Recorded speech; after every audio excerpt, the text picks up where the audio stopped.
Hello friends, welcome back to my YouTube channel alchemist chemistry.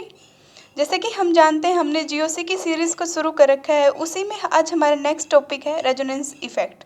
Previous video में हमने पढ़ा था रेजोनेंस स्ट्रक्चर्स के बारे में और उनकी कंडीशंस के बारे में। उसी से रिलेटेड आज का भी टॉपिक है रेजोनेंस इफ़ेक्ट। चलिए शुरू करते हैं अपना टॉपिक रेजोनेंस इफ़ेक्ट। जब भी किसी मॉलिक्यूल के अंदर रेजोनेंस इफेक्ट दिखाई देता है तो क्या होता है, उस मॉलिक्यूल के अंदर पोलैरिटी प्रोड्यूस हो जाती है, पोल्स बन जाते हैं, डाइपोल जिसको हम बोलते हैं, पॉजिटिव और नेगेटिव। जो पोल्स होते हैं वो क्यों बनते हैं?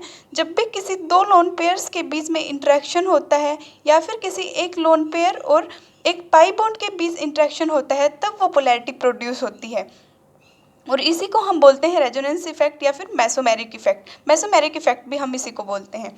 इसके लिए सबसे इंपॉर्टेंट जो कंडीशन होती है वही होती है जो रेजोनेंस में होती थी कि कॉन्जुगेशन होना चाहिए। जब भी किसी मॉलिक्यूल के अंदर कॉन्जुगेशन प्रेजेंट होगा तभी हमें रेजोनेंस इफेक्ट दिखाई देगा। जैसे कॉन्जुगेशन कैसे होता है, एग्जाम्पल की हेल्प से देखेंगे हम। CH2 double bond CH single bond CH double bond, या तो इस तरह का कॉन्जुगेशन होना चाहिए कि पाई सिग्मा पाई, इस तरह का कॉन्जुगेशन हो, या फिर क्या हो, एक डबल बॉन्ड हो और एक लोन पेयर हो। जैसे CH2 होता है, CH2 double bond CH single bond chlorine, इस पे क्या होते हैं, लोन पेयर्स होते हैं। या तो इस तरह का कॉन्जुगेशन हो या इस तरह का, तभी हमें क्या होता है, रेजोनेंस इफेक्ट दिखाई देता है। अदरवाइज हमें रेजोनेंस इफेक्ट नहीं दिखाई देता। देखिए डेफिनेशन की हेल्प से अगर हम देखें तो रेजोनेंस क्या होता है। Resonance effect is the polarity produced in a molecule due to interaction between a lone pair and a pi bond और between pi bonds of adjacent atoms। वही है जो मैंने अभी बताया कि रेजोनेंस इफेक्ट वो होता है जब दो लोन पेयर्स के बीच में इंट्रैक्शन हो या फिर एक पाई बॉन्ड और एक लोन पेयर के बीच इंट्रैक्शन हो, तभी हमें रेजोनेंस इफेक्ट दिखाई देगा।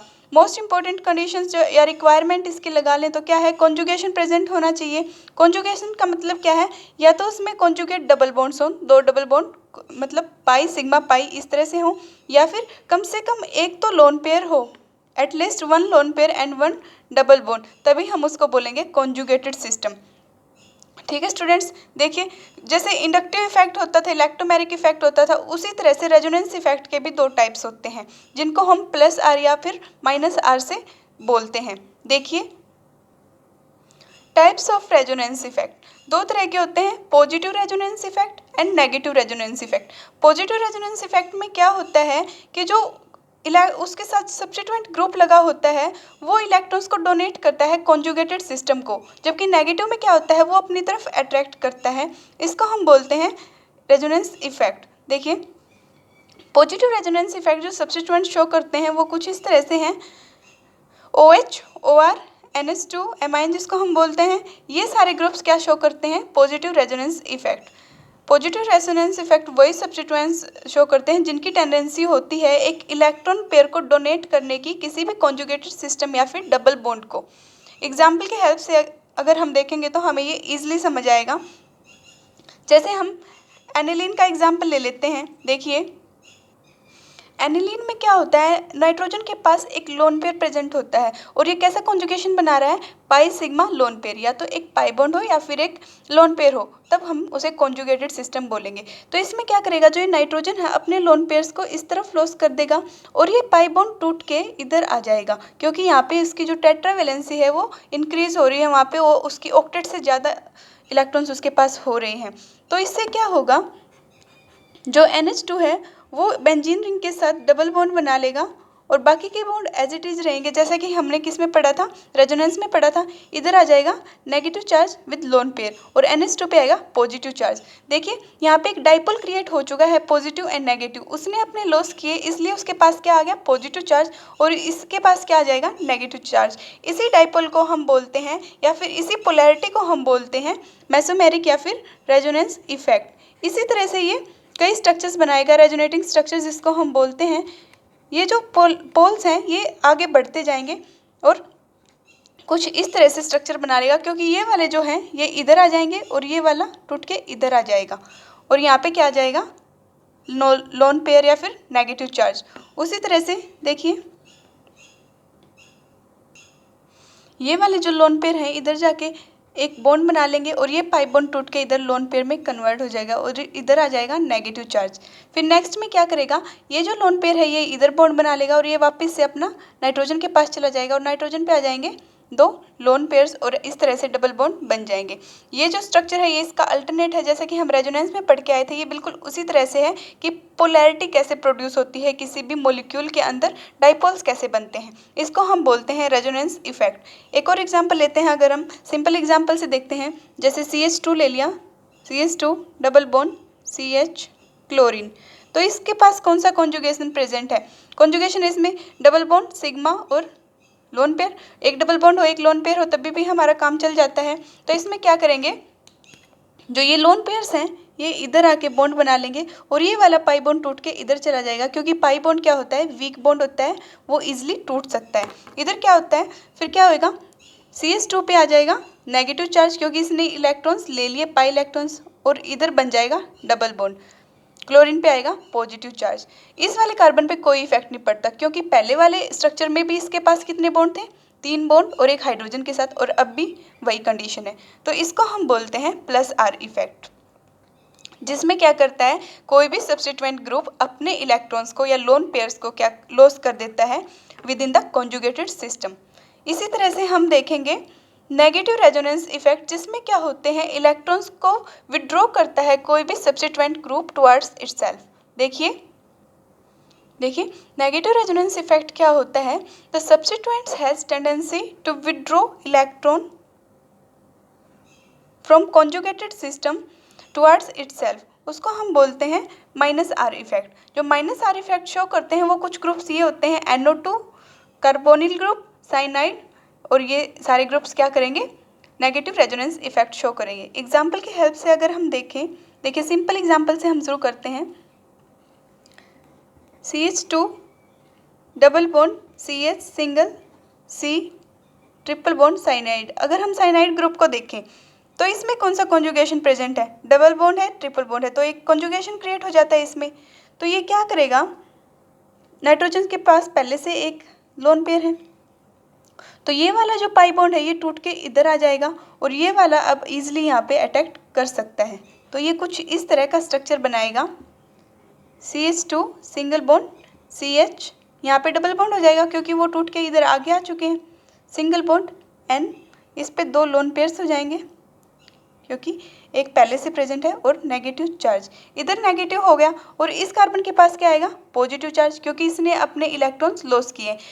अब जो यहाँ पे ये डाइपोल प्रोड्यूस हुआ है, डाइपोल क्रिएट हुआ है, इसी पोलैरिटी को हम बोलते हैं -R इफेक्ट। ठीक है स्टूडेंट्स, देखिए एक और एग्जांपल हम देखते हैं। जितने ज़्यादा हम एग्जांपल्स करेंगे उतना ही हमारे लिए क्या होगा, बेनिफिशियल होगा। CH2 ले लिया हमने, CH single bond CH double bond oxygen, oxygen के पास 4 लोन पेयर्स हैं।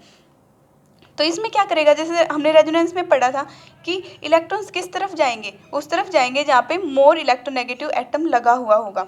तो मोर इलेक्ट्रोनेगेटिव एटम कौन है इसमें, ऑक्सीजन, तो इसके इलेक्ट्रॉन्स पाई इलेक्ट्रॉन्स टूट के ऑक्सीजन की तरफ जाएंगे और ये वाला जो पाई बॉन्ड है ये टूट के इधर आ जाएगा और कुछ इस तरह से स्ट्रक्चर बनाएगा। CH2 single bond CH double bond CH, oxygen के पास हो गए 6 लोन पेयर्स और इस वजह से ये क्या कर लेगा, नेगेटिव चार्ज कैरी कर लेगा और कार्बन के ऊपर आ जाएगा पॉजिटिव चार्ज। समझ आया स्टूडेंट्स कैसे बनते हैं? सेम टॉपिक है, जैसे रेजोनेंस होता है उसी तरह से रेजोनेंस इफेक्ट होता है। इसमें सिर्फ हमने ये बताना होता है कि डाइपोल कैसे क्रिएट हो रहे हैं, इसी को हम बोलते हैं मेसोमेरिक इफेक्ट। देखिए एक और एग्जांपल हम करेंगे। अगर हम किसी बेंजीन ग्रुप से, बेंजीन रिंग से NO2 ग्रुप लगाएं तो कैसे होगा। इसमें देखिए नाइट्रोजन के ऊपर पहले से पॉजिटिव चार्ज प्रेजेंट है, तो क्या होगा, जो यहाँ वाला डबल बॉन्ड है ये इधर जाएगा और ये वाला डबल बॉन्ड ऑक्सीजन की तरफ जाएगा और कुछ इस तरह का स्ट्रक्चर बन जाएगा। देखिए नाइट्रोजन के पास पॉजिटिव था, एक डबल बॉन्ड हो गया, ये वाला ऑक्सीजन सेम रहेगा, इसके पास भी क्या जाएगा, नेगेटिव चार्ज, क्योंकि इसने क्या कर लिया, इलेक्ट्रॉन को अपनी तरफ अट्रैक्ट कर लिया। ये वाले दोनों बॉन्ड सेम रहेंगे और इधर क्या आ जाएगा, पॉजिटिव चार्ज आ जाएगा। नेक्स्ट में क्या होगा, ये वाला बॉन्ड इधर चला जाएगा और वही कि पॉजिटिव चार्ज कौन सी पोजीशन पे आएगा, 3rd पोजीशन पे। जो यहाँ पे फर्स्ट है, फर्स्ट सेकंड थर्ड पोजीशन पे आ जाएगा पॉजिटिव चार्ज, बाकी बॉन्ड सेम रहेंगे। नेक्स्ट टाइम फिर से क्या होगा, ये वाला बॉन्ड जो है इधर आ जाएगा और पॉजिटिव चार्ज आ जाएगा थर्ड पोजीशन पे, इधर आ जाएगा पॉजिटिव चार्ज, ये दो बॉन्ड इधर रहेंगे और बाकी के bond as it is, sorry यहाँ पे सिंगल बॉन्ड आएगा, यहाँ पे सिंगल बॉन्ड आएगा। इसको हम बोलेंगे -R इफेक्ट। इसी में आगे हम पढ़ेंगे बॉन्ड फिजन के बारे में कि बॉन्ड फिजन कैसे होता है। देखिए अब हम पढ़ेंगे बॉन्ड क्लीवेज के बारे में। जैसे कि हम जानते हैं हमारा नेक्स्ट टॉपिक क्या है, रिएक्शन इंटरमीडिएट्स। उससे पहले हमें पता होना चाहिए कि बॉन्ड कैसे टूटते हैं। हमारी ऑर्गेनिक केमिस्ट्री में क्या होता है, बॉन्ड्स बनते रहते हैं, टूटते रहते हैं। वो किस पे डिपेंड करता है कि वो ऑर्गेनिक कंपाउंड कैसा है, या फिर उस पर जो अटैकिंग रिएजेंट है वो कैसा है, या फिर रिएक्शन की कैसी कंडीशंस है। तो इसमें क्या होता है, दो तरह के बॉन्ड फ्यूजन होते हैं, बॉन्ड क्लीवेज होते हैं। सबसे पहला होता है होमोलिसिस। फर्स्ट क्या है, होमोलिसिस। होमोलिसिस में क्या होता है, अगर कोई भी दो एटम्स एक ऐसे कोवेलेंट बॉन्ड से जुड़े हुए हैं, कोवेलेंट बॉन्ड से जुड़े हुए हैं, तो उनकी जो बॉन्ड ब्रेकिंग होती है वो इस तरह से होती है कि जैसे कोवेलेंट बॉन्ड क्या होता है, दो इलेक्ट्रॉन्स के मिलने से बनता है, एक इलेक्ट्रॉन इधर एक इलेक्ट्रॉन इधर। तो इनके बीच में जो ब्रेकिंग होती है वो इस तरह से होती है कि एक इलेक्ट्रॉन तो जाता है बी के पास और एक जाता है ए के पास, और इस तरह से बना लेते हैं, ये फ्री रेडिकल की फॉर्मेशन करते हैं। इसको हम बोलते हैं होमोलिसिस, फ्री रेडिकल्स, जो एक रिएक्शन इंटरमीडिएट का काम करते हैं।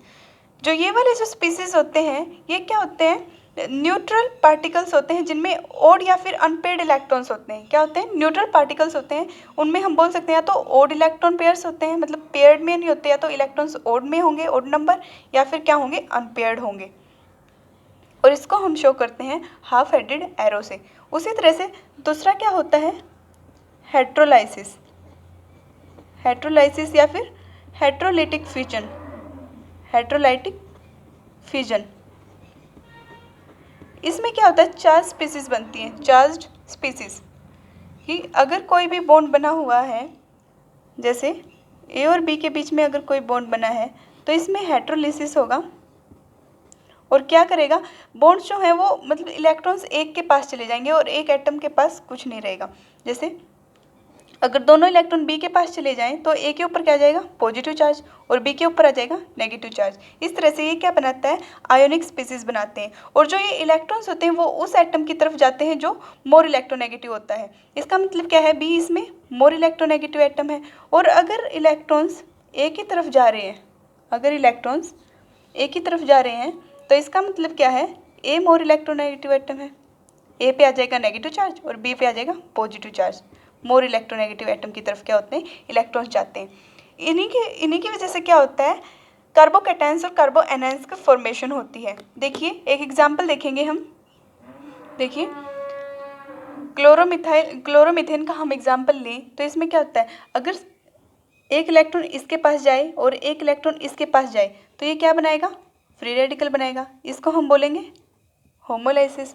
और अगर दोनों इलेक्ट्रॉन क्लोरीन के पास चले जाएं तो ये क्या बना देगा, पॉजिटिव चार्ज, और क्लोरीन पे नेगेटिव चार्ज। ये जो पॉजिटिव चार्ज स्पीसीज है इसी को हम बोलते हैं कार्बोकैटायन, कार्बोकैटायन। और इसी तरह से जिस पे नेगेटिव चार्ज होगा, कार्बन का जो भी कंपाउंड जिस पे नेगेटिव चार्ज होगा उसको हम बोलेंगे कार्बो एनायन।